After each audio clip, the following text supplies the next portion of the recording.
يا أهل بيت النبي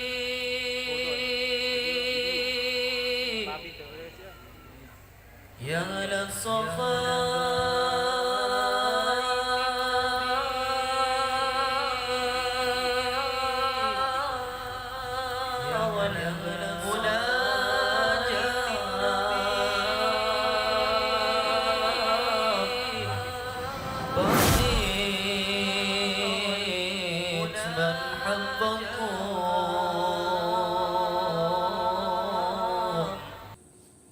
Bismillahirrahmanirrahim. Assalamualaikum warahmatullahi wabarakatuh. Bismillahirrahmanirrahim. Innal hamdalillah nahmaduhu wa nastaghfiruhu wa nasta'inuhu min shururi anfusina wa min sayyiati a'malina may yahdihillahu fala mudilla lahu ومن يضلله فلا هادي له نشهد ان لا اله الا الله وحده لا شريك له ونشهد ان سيدنا محمدا عبده ورسوله اللهم انا نسالك باسمك العظيم المكنون ان تصلي على سيدنا محمد خير البريه صلاه اكبر جسادنا بالطاعه وقلوبنا بالمحبه وأرواحنا بالمعرفة وأسرارنا بالشهادة وعلى الوصول وسلم عدد كمالك بكماله برحمتك يا أرحم الراحمين. Amma ba'd.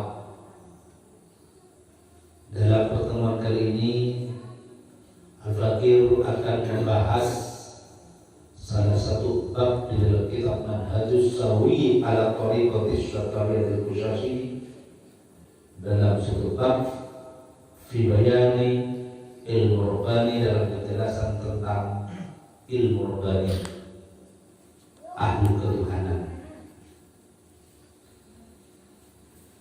Wa'lam ayyuhas salih wa fadlallahu iyyaka li ta'ala ista'milna wa iyyaka fi ma yurda anna tartib al-'ilm ar-rabbaniyyin 'ala thalath maqamat.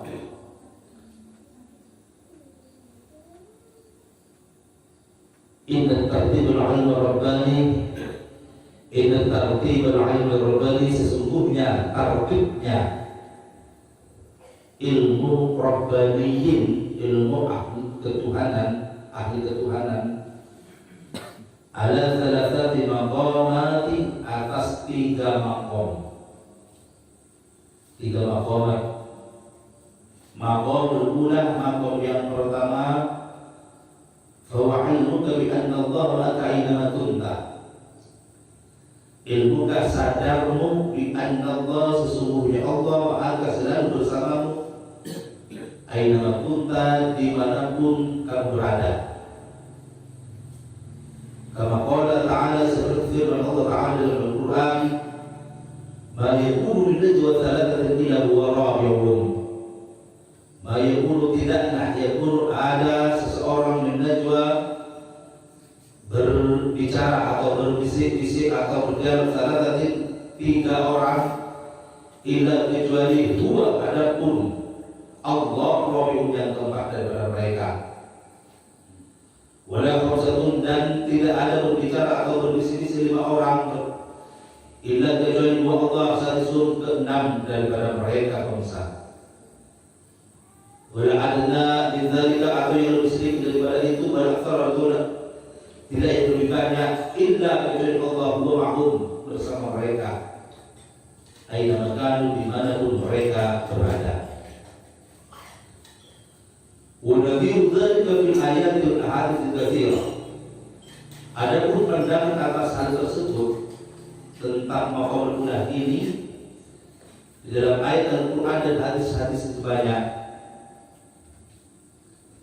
Jadi maqam yang pertama tentang ilmu rabbaniyin. Di dalam Al-Quran dijelaskan, kita diberitahu oleh Allah Ta'ala, wa qulu rabbaniyina bima tu'allimul kitab wa ma kuntum tadrusun. Wa qulu, dan adakah kalian, Rabbaniyina, orang-orang yang ahli Rabbani, ahli ketuhanan. Bima kuntum tadrusun, dengan apa-apa, dengan Al-Quran itu sudah belajar kalian. Bima yu'allimu dalam kitab, dengan apa-apa yang dalam Al-Quran kalian mengajarkan kepada Al-Quran tersebut. Bima kuntum tadrusun, dan kepada apa-apa kalian yang dalam Al-Quran tadrusun kalian belajar. Jadi dalam perintah Allah Ta'ala ini yang pertama adalah kalimat yang pertama, Rabbaniyina, adakah kalian ahli Rabbani, ahli ketuhanan, ahli ketuhanan, orang-orang yang dekat kepada Allah, orang-orang yang ma'rifat kepada Allah, orang-orang yang sadar kepada Allah. Nanti ada dua kategori, ada yang alim tentang Al-Quran, ada yang tidak. Sebagaimana para sahabat Nabi Muhammad SAW, seluruh para sahabat Nabi SAW tanpa terkecuali, seluruhnya adalah ahli Rabbani, orang-orang yang dekat kepada Allah, orang-orang yang ahli makrifat kepada Allah, orang-orang muqarrabin. Itu semua berkat didikan atau tarbiyah daripada baginda Nabi Muhammad SAW. Akan tetapi para sahabat juga pun ada yang alim tentang Al-Quran, seluruh Al-Quran, ada yang di bawahnya. Yang alim tentang Al-Quran seperti Imam Ibn Abbas, seperti Ibnu Zubair, seperti sahabat yang 4 atau 10 sahabat yang dikabarkan akan masuk surga, semuanya adalah orang-orang alim di dalam sahabat. Yu'allimuna bima kuntum, yang alim itu pun mengajarkan apa yang ada dalam Al-Quran. Bima alim bima kuntum, mengajarkan apa-apa yang ada dalam Al-Quran. Yang tidak alim belajar kepada yang alim. Bima kuntum tadrusun. Juga pun kita dituntut baik yang alim atau yang tidak alim, agar sadar kepada Allah, agar bisa bermakrifat kepada Allah, agar dirinya semuanya menjadi orang muqarrabin. Nah, ilmu Rabbani itu terbagi menjadi, secara umum terbagi menjadi 3 tingkatan. Tingkatan yang pertama, maqam yang pertama, maqam yang paling bawah, bahwa ilmu bagi Allah maka inna kita sadar dulu sesungguhnya Allah sedang bersamamu di mana kamu berada. Sadar kita bersama dengan Allah. Sehingga dalam Al-Quran dijelaskan, dalam Al-Quran Allah Ta'ala berfirman, tidak berkumpul 3 orang berbicara kecuali Allah yang keempatnya. Tidak berkumpul 15 orang kecuali Allah ke dalamnya. Baik sedikit lebih banyak, berarti Allah selalu bersama dengan makhluknya, dengan kita semua. Dengan kesadaran ini akan membuahkan kepada hati kita malu bersama dengan Allah. Al-hayatu billah, al-hayatu minal iman, malu sebagian daripada iman.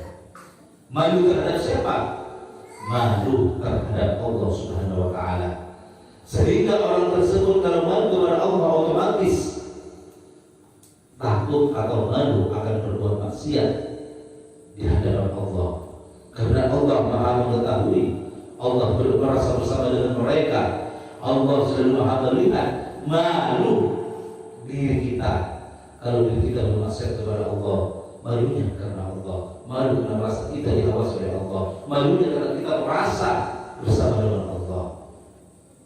Apabila ada orang yang mengaku ahlul rabbani, apabila ada orang yang mengaku ahli makrifat, apabila ada orang yang mengaku ahli hakikat, apabila ada orang yang mengaku bagian dari orang-orang muqarrabin, tetapi dia tidak malu bermaksiat kepada Allah, berarti pengakuannya adalah pengakuan kebal atau pengakuan palsu.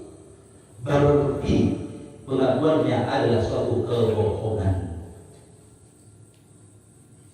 Kalau hanya sebatas tahu Allah Ta'ala melihat, Allah Ta'ala bersama dengan makhluknya, sebatas tahu Allah Ta'ala mengawasi makhluknya, tapi tanpa ada rasa malu kepada Allah atau takwa billah, ini pengakuan meskipun orang Nasrani, meskipun orang Kristen, orang Yahudi, dia tahu dilihat oleh Allah. Orang Buddha, orang Hindu tahu dia dilihat diawasi oleh Sang Hyang Widi, Sang Hyang Tunggal, akan tetapi kesadarannya belum sadar.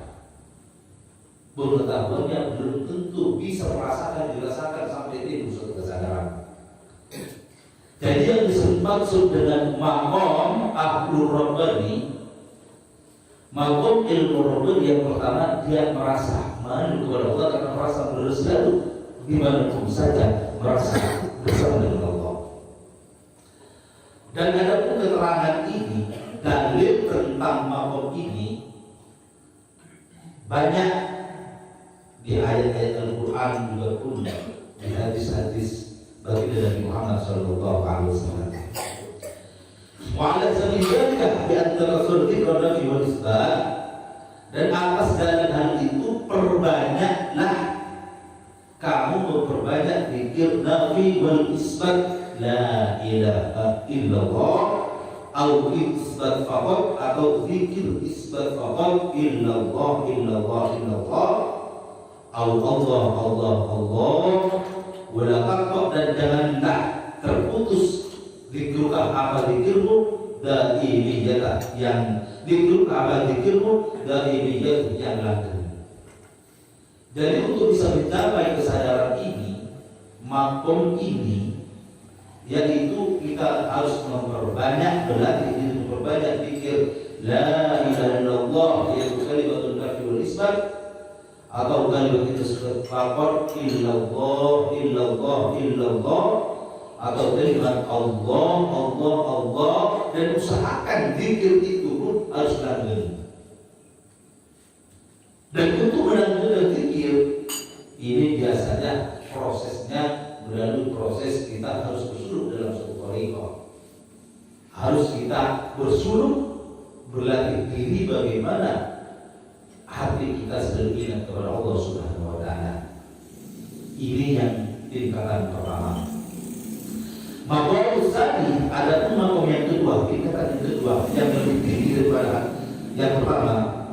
Wa al-fatu samadani, yaitu al-fatu samadani, terbuka, al-fa terbuka, as-samadani dari as-samadani, artinya terbuka dari Allah. As-samadani yaitu terbukanya fatu samadani. Apa fatu samadani? Fahuwa ada fatu samadani ghaibatullah, ada hilangmu, gaibmu, angkul fani, dari seluruh yang akan binasa dan fana. Liqaulih Habibul Akbar Nabi sallallahu alaihi wasallam, karena sabda baginda Nabi Muhammad sallallahu alaihi wasallam, kana Allah, ada Allah, wa la syai'un lahu, tidak ada sesuatu selain yang beserta Allah. Wa huwal an ala ma alaihi kana, dan ada Allah sekarang atas apa-apa yang ada Allah, kana ya, yang telah ada Allah.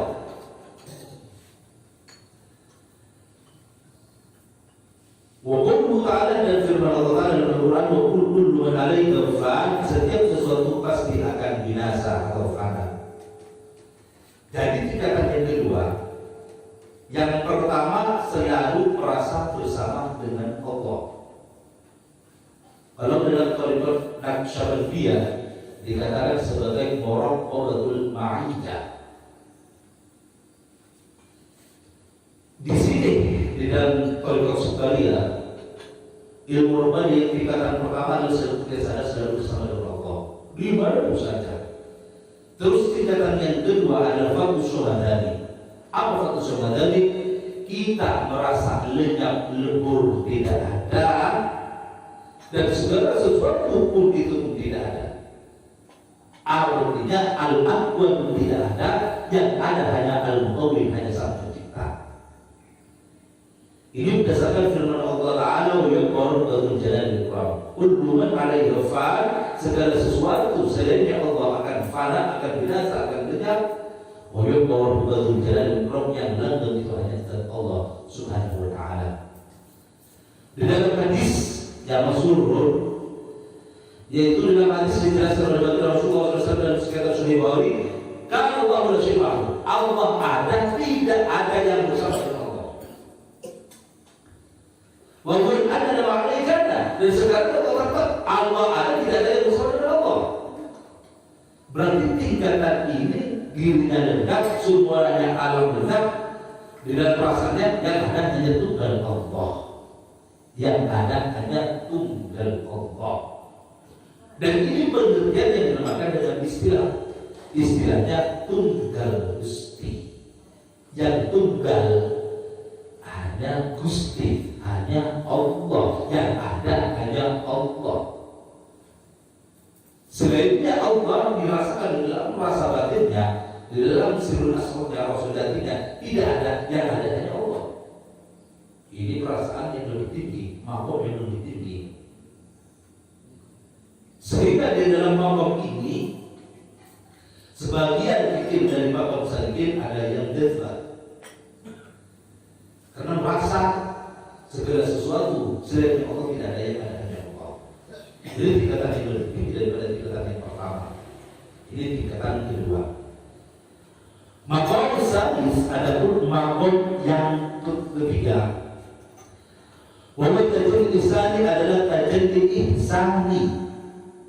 Apa tajalli ihsani? Fahuwa adapun tajalli ihsani, al-qurbu adalah kedekatan min hadratil haqqi daripada hadirat al-haq. Wa tadani, danlah sangatlah dekat. Lihat Ta'ala, karena firman Allah Ta'ala, laqad khalaqnal insana wa la nughadhisu bihi nafsuhu wa naqrubu ilayhi min hablil warid. Laqad khalaqnal, niscaya sungguh-sungguh aku menjadikan firman Allah, al-insana, aku telah menciptakan insana manusia, wa lam, dan aku Allah, wa lam, dan aku Allah tahu ma tuwaswisu bi nafsu, apa yang menjadi bisikan dalam hatinya manusia. Walaupun sedang ada sedangkan aku Allah, aku adalah lebih dekat pada insan min hablil warid, daripada leher, daripada urat lehernya. Jadi tingkatan yang ketiga,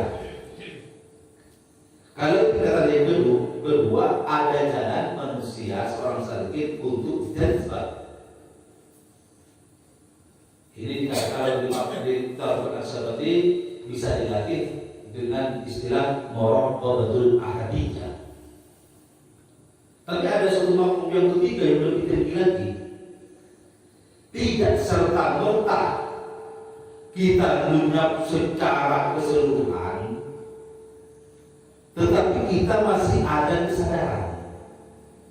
Tetapi kesadarannya adalah kesadaran jagat raya, kesadaran universal. Yaitu apa? Tajalli ihsani, merasa dekat dengan hadratul haq dan sangatlah dekat wa tadani. Kalau di dalam As-Sabati dikatakan sebagai muraqabatul aqrabiyah, merasa sangat dekat dengan Allah, dekat dengan Allah seperti firman Allah Ta'ala, sesungguhnya aku tahu apa yang ada dalam benak manusia, dan aku lebih dekat kepada manusia daripada orang lain yang dekatnya. Dan disinilah ada ungkapan manunggaling kaula Gusti. Ya, faham akmaliyah langsung memprosesi daripada ini atau muraqabatul aqrabiyah. Apa yang dimaksud manunggaling kaula ing sejati? Yang dimaksud dengan manunggaling kaula ing sejati yaitu adalah haqiqatul Muhammadiyah. yaitu adalah hakikat Nur Muhammad, atau bahasa lainnya bisa dikatakan sebagai a'yan tsalitsah. A'yan tsalitsah itu secara arti harfiah maka yang tetap. A'yan tsalitsah sebenarnya itu adalah Nur Muhammad, Nur Muhammadiyah, atau perjanjian Ibnul Ahmar. A'yan tsalitsah ini yang selalu memandang kepada ainul wujudil mutlaq, atau Nur Muhammad inilah, atau Hakikatul Muhammadiyah inilah yang istilah dalam martabat 7 yaitu maqam berwahdah, yang selalu sangat dekat dan sangatlah dekat. Kedekatannya tanpa diukur dengan jarak, tanpa diukur dengan akal pikiran manusia, kepada maqam ahadiyah, atau selalu as-syahid wal masyhud, memandang dan yang dipandang, dan sangatlah dekat kepada maqamul ahwaz dan kepada maqamul hadiyah, sangatlah dekat, lebih dekat daripada berat leher-lehernya. Ini dekatnya. Jadi secara simpelnya, istilahnya Syekh Abdul Jalil Al-Jawi katakan sebagai menunggal Kaulo ing sejati. Kaulo ing sejati siapa? Bukan nafsu manusia, bukan syahwat manusia, bukan batin manusia yang terpupus dengan keegoannya. Kalau terpupus dengan sesuatu tidak. Apabila manusia sudah menghancurkan keegoannya, menghancurkan, merobek syahwatnya, merobek nafsunya, dia akan memasuki ruh, dimensi ruh. Dimensi ruh akan memasuki dimensi sirri, dan dimensi sirri inilah akan memasuki dimensi sirrul asrar. Dimensi sirrul asrar inilah yang dikatakan sebagai kauno ing sejati, kabul sesajana. Sehingga kenapa baginda Rasulullah sallallahu alaihi wasallam selalu disebut wa nasyhadu anna Muhammadan abduhu wa rasuluh.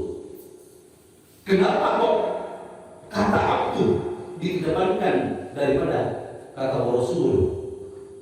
Karena kata abdu adalah suatu maqam yang tertinggi. Kata penghambaan, kata hamba adalah maqam tertingginya makhluk. Kata abdu adalah maqam tertingginya makhluk. Kaulah ing sejati, kamulah sesanya tanah, hamba yang sebenarnya. Bahasa Arabnya dikatakan sebagai abdu wa rasul.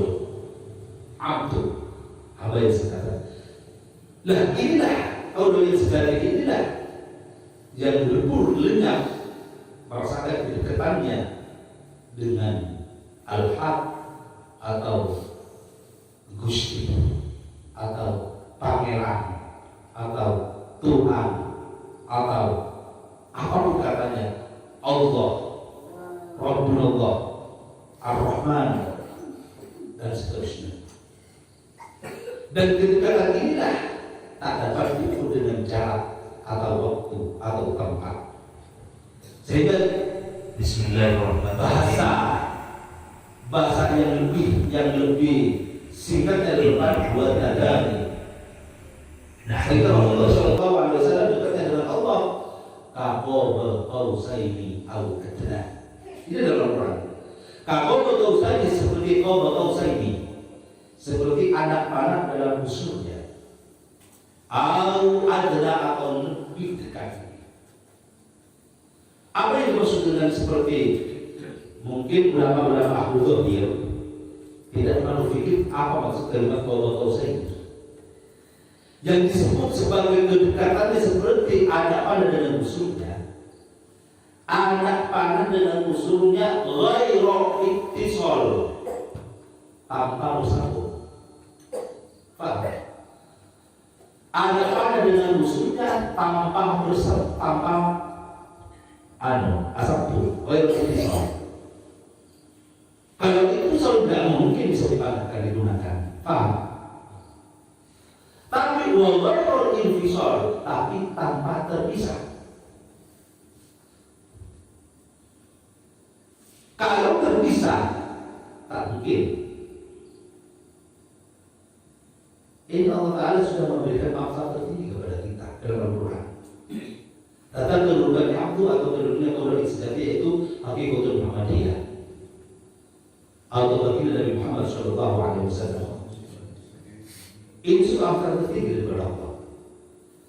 Kalau maksud rendah dalam diri kita, kalau misalnya rendah dalam diri kita, setiap diri kita punya darah. Setiap diri kita punya darah merah dan putih. Tetapi darah merah dan putih tidak pernah ghairul ittisal, tidak pernah bersatu. Kalau bersatu, darah putih akan memakan menyerap darah merah. Tapi ghairul ittisal juga utama terpisah. Mustahil kalau bisa berpisah.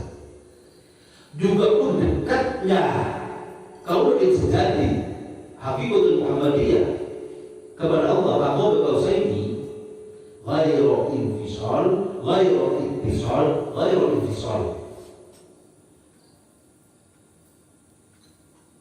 Kalau dilogikakan, sampai bisa berpikir secara akademis atau berpikir secara ilmu biologi tentang darah merah dan darah putih.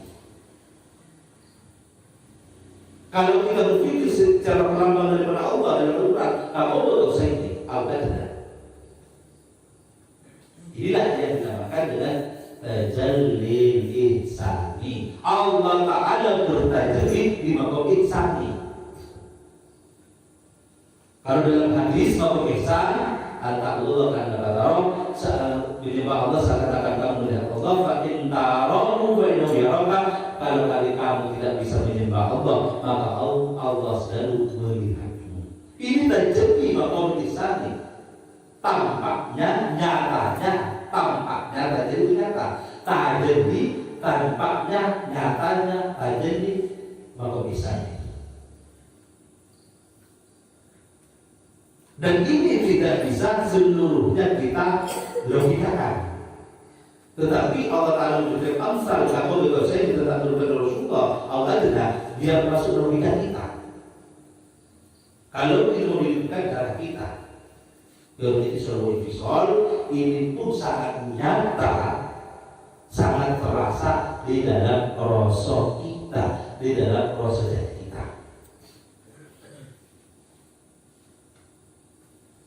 Oleh karena itu kita para salikin Abu Syatoria sebenarnya akan atau salikin kalau dalam Abu Syatoria dipikirkan untuk menggunakan banyak berarti Allah la ilallah illallah illallah Allah Allah. Di maqam kedua kita memperbanyak zikir Allah, Allah, la ilallah, Allah, Allah, atau Allahu, Allahu. Di yang ketiga, tidak ada kata-kata, tidak ada kalimat, tidak ada huruf. Kita berusaha bagaimana untuk bisa mencapai kedekatan dengan Sang Khalik.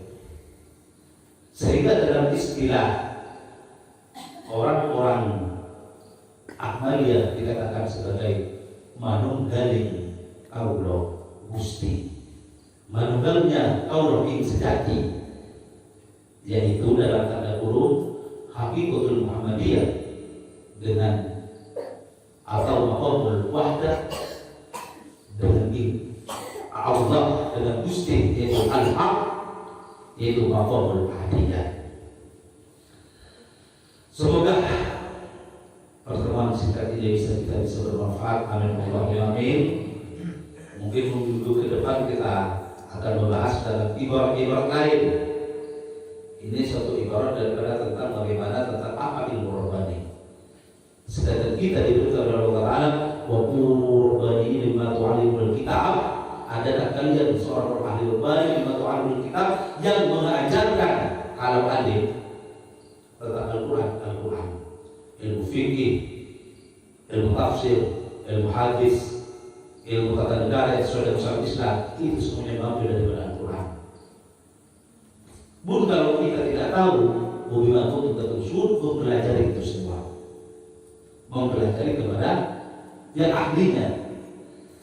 Jadi para sahabat semuanya adalah Rabbani. Tetapi setelah generasi para sahabat, kenyataannya terbalik. Secara batin, secara hakikat, generasi setelah sahabat akan zaman ini, kenyataannya terbalik. Meskipun pandai, meskipun intelektual, ahli tafsir, ahli fikih, ahli hadis, belum tentu menjadi ahli Rabbani. Meskipun secara zahir berbagai ulama dikatakan sebagai orang alim atau kiai, belum tentu ahli billah, belum tentu ahli Rabbani. Jadi kenyataan fakta di lapangan, generasi awal, generasi salaf, para sahabat atau tabi'in, itu beda jauh dengan generasi akhir. Sehingga Imam Ghazali radhiyallahu ta'ala dalam kitab Ihya-Ulumuddin dalam bab pertama tentang masalah ini, para sahabat banyak berkata kepada para tabi'in, utitumul Qur'an qablal iman. Kalian memiliki Al-Quran sebelum iman. Sebelum iman sampai mantap, sebelum yakin sampai mantap, sebelum keyakinan sampai marifat sampai terbuka, sudah Al-Quran sudah 30 juz ada di tangan kita. Wa utinal iman qablal Quran. Kami generasi para sahabat diberi iman, diberi keyakinan, diberi kemarifatan oleh Allah. Berkat begitu bagi Rasulullah Shallallahu Alaihi Wasallam sebelumnya Al-Quran turun. Karena di generasi para sahabat begini, Al-Quran turun tidak turun sekaligus. Artinya Al-Quran turunnya kepada Rasulullah Shallallahu Alaihi Wasallam secara bertahap selama hampir 23 tahun. Dan banyak para sahabat itu pun menjadi syahid sewaktu Rasulullah ada di Mekah, apalagi Rasulullah sedang hijrah. Banyak yang syahid di perang Uhud, banyak yang syahid juga pun di perang-perang lainnya. Tapi semuanya sahabat bagi Rasulullah Shallallahu Alaihi Wasallam.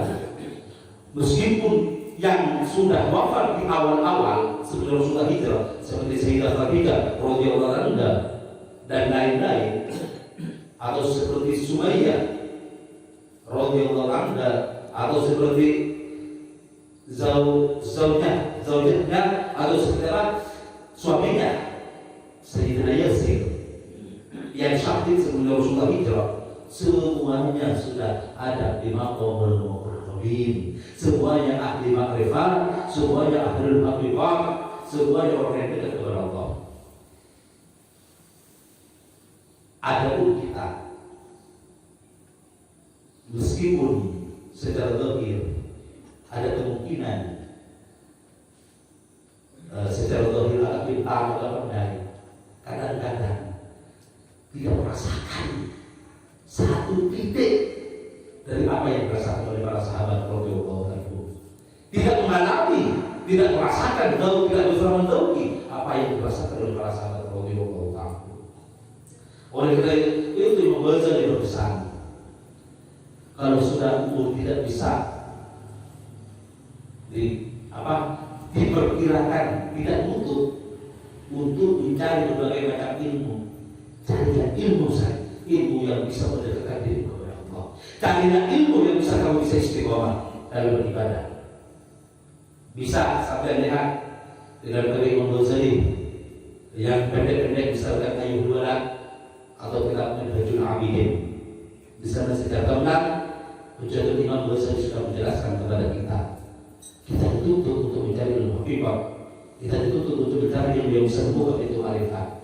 Seandainya umur kita tidak bisa memungkinkan untuk mencari berbagai macam ilmu, funun ilmu. Tetapi kalau muda, umur di bawah 40, silakan carilah berbagai macam ilmu. Tapi ingat, pada ilmu bagaimana yang bisa mensadarkan dirimu kepada Allah. Ilmu apa? Al-ilmu Rabbani, sehingga kita menjadi ahlul Rabbani. Semoga bermanfaat dan semoga kita dapat manfaat dan badan daripada baginda Rasulullah SAW. Juga pun kita dapat barokah daripada Syaikhul Qadir Jalil Syekh. Wassalamualaikum warahmatullahi wabarakatuh. يا أهل بيت النبي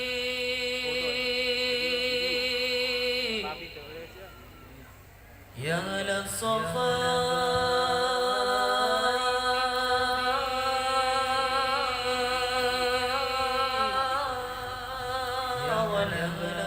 والمناجاة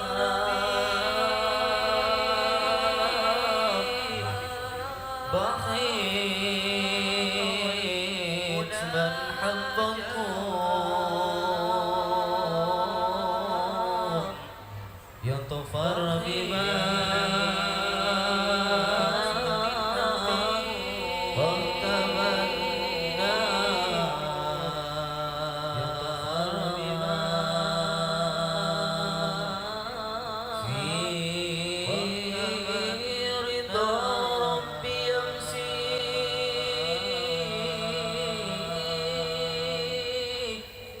في صباح